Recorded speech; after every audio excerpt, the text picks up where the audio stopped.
ବାସ୍ନାରେ ନାକ ରୁନ୍ଧି ହେଇଯାଉଛି ଆଉ। ଆଚ୍ଛା ତୋ ନାଁ କଣ? ଆଜ୍ଞା ତୁଳସୀ।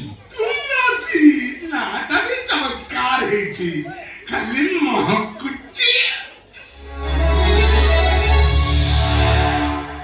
ରଖିଆ ଆଜ୍ଞା ଆମେ ଫୁଲ ତୋଡ଼ା ଠାରୁ ଫୁଲ ତୋଡ଼ା ଦବା ଲୋକଟା ବଡ଼ ଚମତ୍କାର ହେଇଥିବେ। ଲୋକମାନେ ଆପଣଙ୍କୁ ଚାହିଁଛନ୍ତି ସମ୍ଭାଳି ଦିଅନ୍ତୁ ଭାଷଣ ଭାଷଣ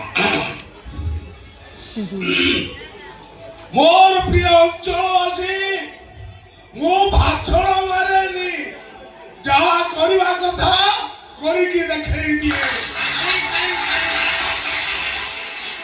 ଏ ଅଞ୍ଚଳର ମହିଳାମାନଙ୍କୁ ସମ୍ମାନ ଦବ, ସେମାନଙ୍କ ମାନ ଇଜ୍ଜତକୁ ରକ୍ଷା କରିବା ମୋର ପ୍ରଥମ କର୍ତ୍ତବ୍ୟ।